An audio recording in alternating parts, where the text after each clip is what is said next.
La palabra de Dios es tan importante en la vida del cristiano como lo es el alimento diario para nuestro cuerpo. Estudia con nosotros el capítulo del día en Reavivados por su palabra.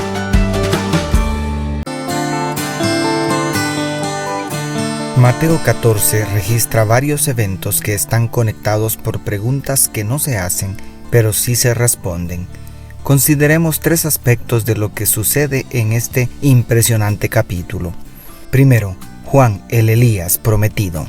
Los primeros 12 versículos dan a conocer el martirio que sufriera el primo y precursor de Jesús, Juan el Bautista.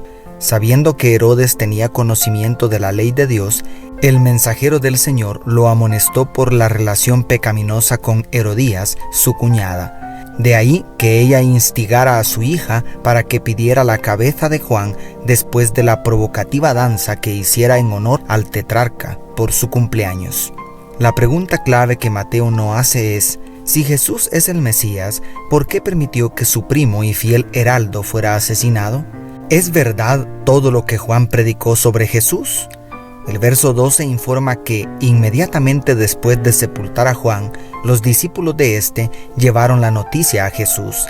Siendo que los judíos, incluyendo a los discípulos de Juan y a los de Jesús, tenían la idea de que el Mesías los libertaría del yugo romano, ¿cuántas dudas habría en aquellos corazones?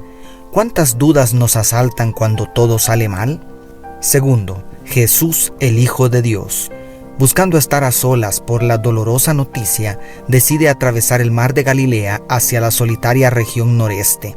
Sin embargo, al desembarcar, como dice el verso 14 de la Biblia de Jerusalén, vio mucha gente, sintió compasión de ellos y curó a sus enfermos.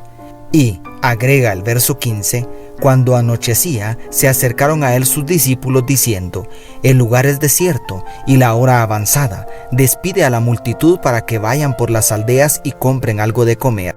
Sugerencia que se convierte en el milagro de alimentar a 5,000 hombres, sin contar a las mujeres y los niños, con solo 5 panes y 2 peces.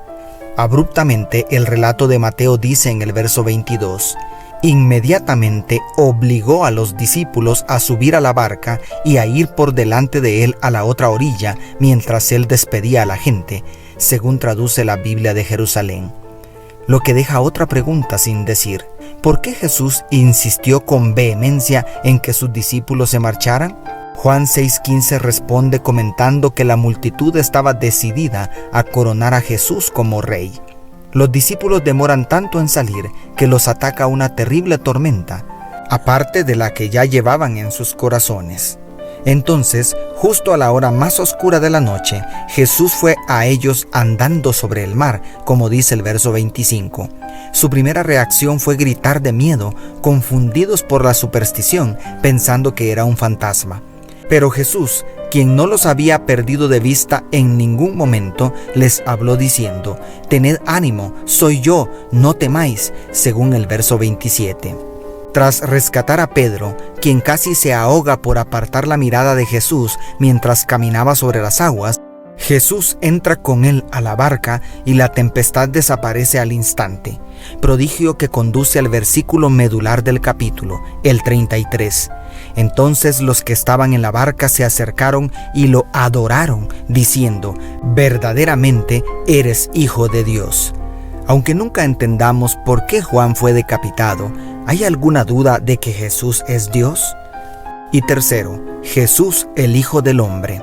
Además de las fehacientes evidencias del poder divino de Jesús, a mí me sorprende su incomparable compasión.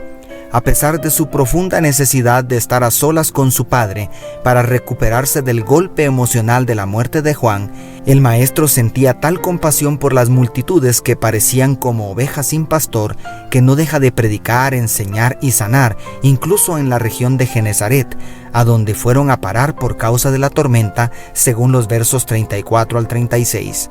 No obstante, la noche de la tormenta, a pesar del cansancio físico y emocional que atravesaba, el Hijo de Dios pasó tiempo suficiente en oración. Esto nos conduce a reflexionar en aquella pequeña cita de la página 93 del conocido libro El Camino a Cristo. Y si el Salvador de los hombres, el Hijo de Dios, sintió la necesidad de orar, ¿cuánto más nosotros, débiles, mortales, manchados por el pecado, no debemos sentir la necesidad de orar con fervor y constancia? Dios te bendiga. Tu pastor y amigo, Selvin Sosa.